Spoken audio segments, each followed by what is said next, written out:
Hi, happy spooky season. My name is Charlotte. I love colorful and sparkly makeup, and today I'm going to make a vampire look. I'm going to be shopping my stash for the vampiric makeup that I'm going to be using later on in this video to create a full face of makeup.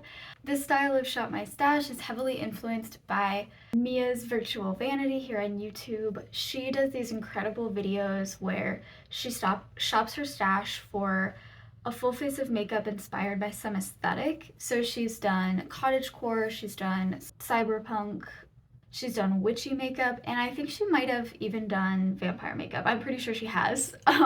So I will definitely link her below. I will link her vampire video if there is one. And I'm also drawing some vampiric inspiration from a vampire look that Oat Milk Makeup created on YouTube.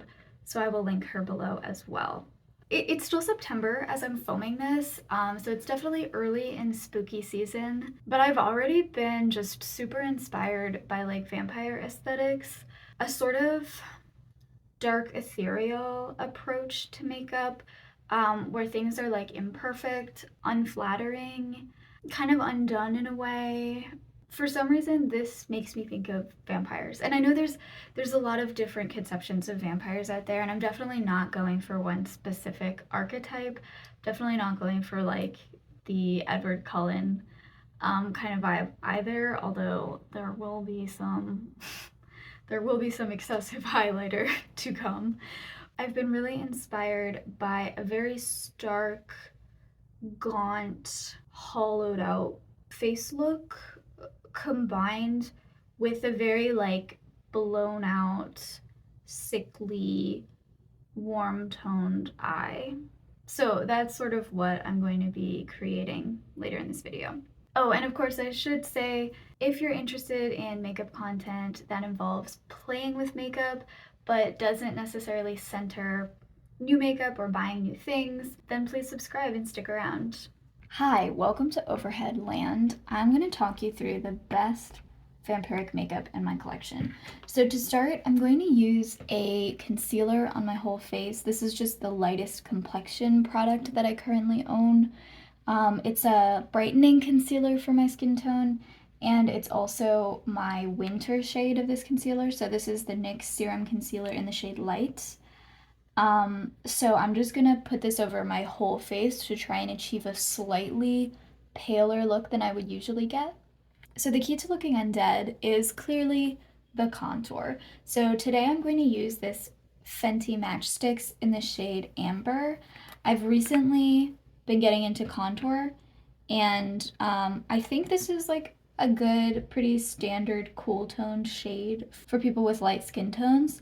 I've been really enjoying playing around with this, and I will admit, I'm not afraid to go into some undead territory in my everyday makeup looks. So doing the undead contour is one of the things that I've been having the most fun with when playing around with contour. So I'm definitely going to be using this. I may also be pulling into this powder eyeshadow for some powder contour. This is the shade Take the Lead from ColourPop.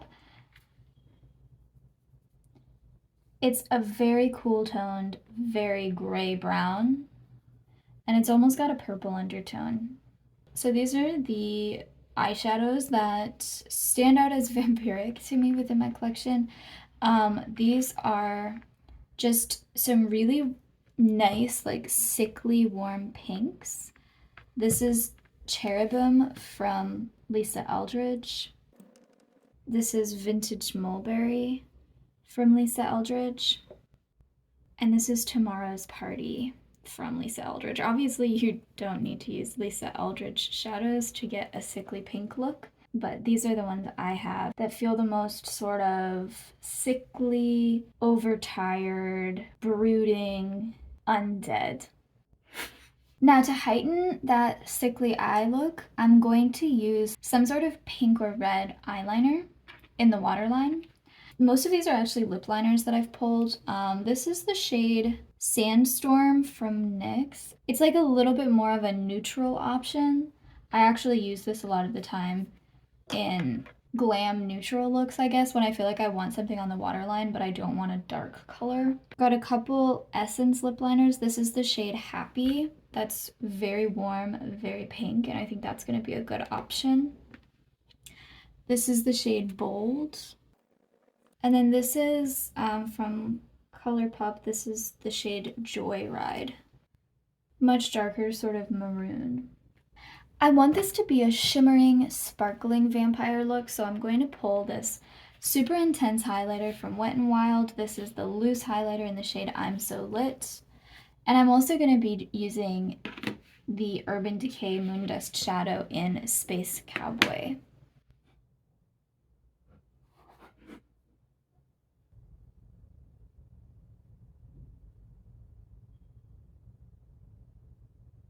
So for a more everyday undead look, I love to pull for a black lip gloss.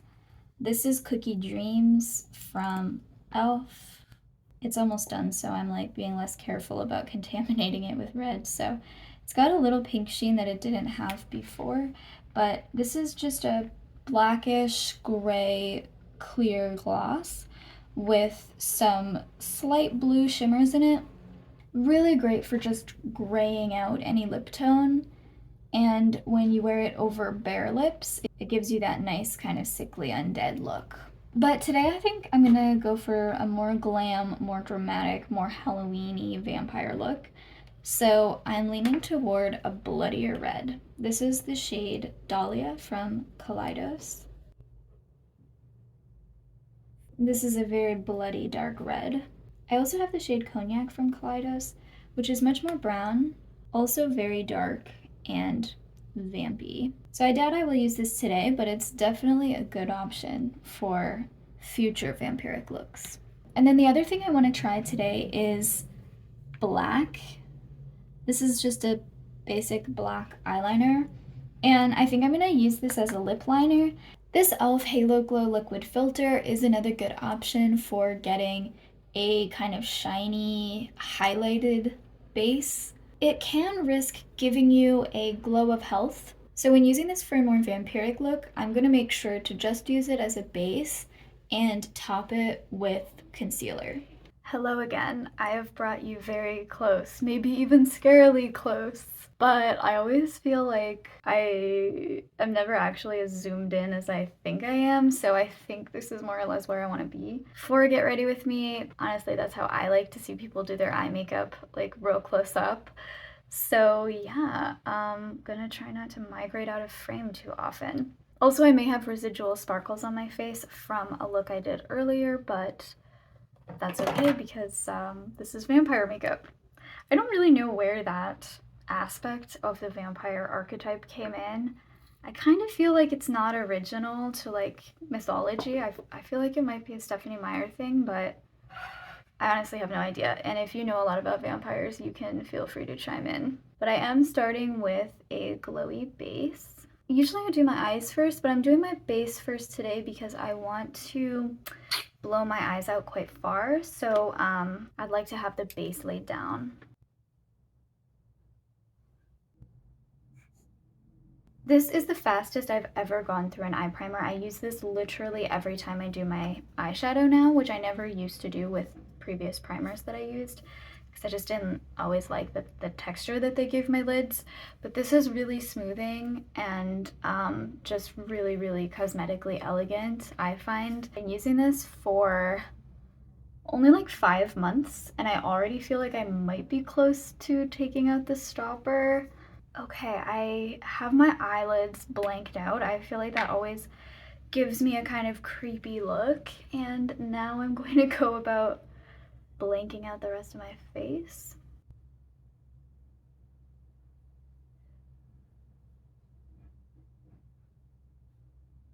Okay, this isn't actually bad. I feel like a lot of people who have freckles match their base makeup to the skin underneath their freckles. I personally, I have so many freckles that it kind of all blends together, and I prefer to like even my skin tone rather than just covering the freckles. So I end up going for like something that's light coverage and that's kind of between the shades of my freckles and the skin underneath them. So, but I think that I could probably pull off something quite a bit lighter like this. So next I'm gonna go in with this Fenty contour stick. I have been recently contouring as part of my daily makeup, and it's been really fun actually to experiment. So I'm like not holding back. And I also am going to exaggerate the contour quite a bit. Sorry, this looks like a scary amount of contour, I know. I'm trying to carve out this lower part of my cheek to be quite hollow. And because I'm going for an unflattering look, you know, unflattering in the traditional sense of how we learn how to contour, I am going to be emphasizing like maybe certain different features than you normally learn when you're learning how to contour your face into like a more dainty kind of shape. I feel like is what we're often doing. So I'm going to emphasize this jawline as well, like just sharpen. I have a naturally square jawline, I think, which I used to be self-conscious about, but now I'm like, why not emphasize it? I don't know. It's interesting. Then I'm gonna do a sharp jawline. I'm going in with the confidence of somebody who's been contouring a long time. I've been contouring for like a couple weeks here. I don't know that I've gotten this jawline as sharp as I wanted to, but I might be reaching the limit of my skill. So I don't actually know if the contour is translating at all under the lights because everything gets so washed out. I'm gonna go in with this loose highlighter. And I wanna be sparing just so I don't get like a line, you know, a stripe. This is where we're at right now, and I'm gonna leave the base and move on to the eyes for now. I'm going to start with this lighter pink shade called Cherubim. Lisa describes this as a warm clay pink, I think is how she says it. To me, it's the perfect pink eye shade. And these eyeshadows do blend really as beautifully as everybody says. They go on so sheer with the brush that I think that's why the edge, it looks pre-blended, you know, because it kind of is. You just build it up in the areas where you need it. You don't actually have to blend out the edges, if that makes sense. And if you do want to get more color payoff, like you can use a finger with these mattes, and you can also go in with like a stiffer brush. That definitely helps. All right, I'm gonna go into the shimmer now. Tomorrow's Party, I believe it's called. This shade did not get good reviews, I will warn you. It's not very shiny at all. Like even among her shimmers, which tend to be muted for the sake of having a nice texture on the lids, this one it's drier and it's just not that reflective, but I'm gonna top it with Space Cowboy. And I think this does look nice over the lids. It's just really, it's like barely a shimmer. And now I'm going to go into the deeper mulberry shade.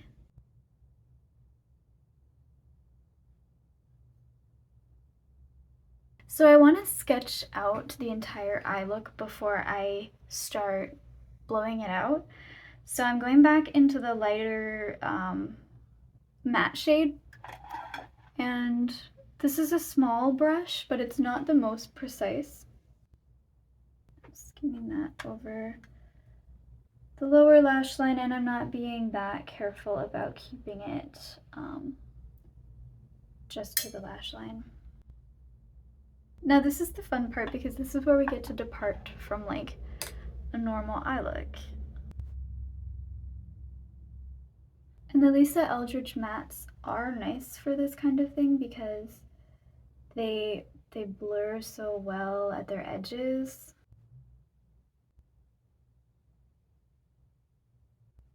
I guess I'm just kind of taking this like around my socket really, but I want to save the inner corners.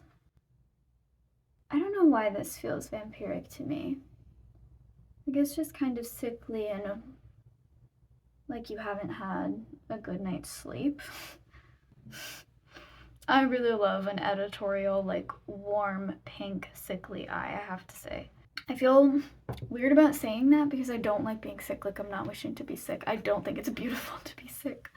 I'm going to wipe off this brush on my color switch. I don't want warm tones left in it, and I'm going to go into this grayish purple. Now, when I was first experimenting with contour, I used this as a powder contour, and like I always experienced this as a gray brown, but when you blend it out, like when you take a swatch and you blur it out to sort of see what the true undertone is, it comes out quite purple. So I always felt like I was getting a very undead contour when I used this, which I actually really liked the effect of. This is looking too bruisey for me. This is bruisier than I wanted. And I think that's because I have merged the gray and the pink. Okay, so I cleaned up the pink and the concealer. I'm now going back into the gray to do just this inner corner, and I naturally have darkness here, so. And I do want to do like a kind of top of the nose contour right here. I'm liking this so far. I'm gonna take a very small pointed pencil brush, make sure there's nothing on it. And then I'm going to go into that deeper pink matte. I'm going to try to do that like aiguille sal makeup technique. Okay, I think that made a difference. I'm just trying to create like an artificial shadow. It's just like a further contour of the eye area, and I think that anything that deepens the eye area is going to enhance the gaunt look that I'm going for. Speaking of which, I'm actually going to take this deeper shade and bring it up into the crease a little bit more for that same reason. I don't usually set my base at all, but I am going to go in with some powder so that I can add powder eyeshadow, so that I can add that eyeshadow on top of my contour.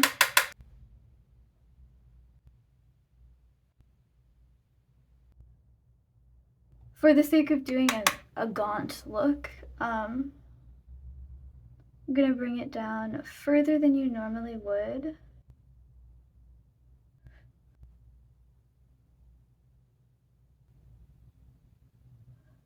I think I'm just like, I'm kind of wanting it to show up on camera, so I'm like going all the way here, but I should probably just stop. Alas, okay, I'm moving on. I am going to go into Space Cowboy and add some sparkle. I love that no matter how much you build this up, it's like it's never going to turn into an opaque shimmer. It's always going to be scattered. Now, this is another technique I've been really loving, is like a sparkly under eye situation. And Space Cowboy, interestingly, I have used Space Cowboy and unintentionally gotten the dark eye bags because of the base. It has like a peachy base that's just enough for, on my skin tone, showing up like a very sickly, like yellowish under eye bag. So it's gonna work well over this eyeshadow I have already down here. I'm gonna add a little sparkle to the cheeks too. I'm gonna go into the shade Naked Eye from the Nearly Natural palette. I'm gonna go into the waterline with something pink. I think I'm gonna go into this light pink one to start. And if I don't like how it looks, I'll move on to this dark plum. But this is a bit cooler toned. People always say that like a cool toned pink eyeshadow look looks like eyeshadow, but that a warm toned eyeshadow look has those natural sickly tones in it, so it can make you look like you're sick. I think this would be a nice sickly shade if I had some darker stuff going on. I don't know if you can see that. If I had some darker stuff on like the lower lash line, for example. But I think it's maybe not as much contrast as I was looking for. So I'm gonna try going in with that deep plum. Yeah. Okay, I think I like that. Now for the lip. And this particular shade, like you can wear it sheer as like almost like a Hollywood red, but you can also build it up to more of an oxblood color. This formula is really so nice. Like, I feel like any other formula would be getting streaky right now, and this just lets me blur it.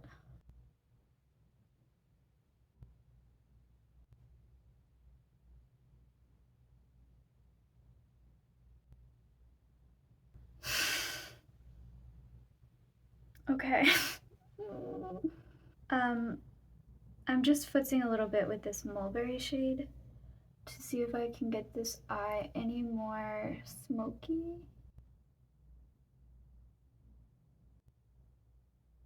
I feel like I always foots at the end of a look because it doesn't quite look complete to me until mascara is on.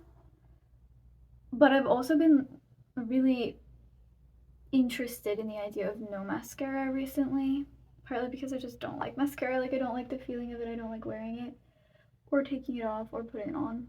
Even so, it's like, I don't know, it's like hard to erase that from your brain that it's just not complete until it has mascara. So, for the purposes of putting this look on YouTube, I think I'm gonna add a little bit of mascara, but I'm going to do brown mascara instead of black, and I'm not going to curl my lashes.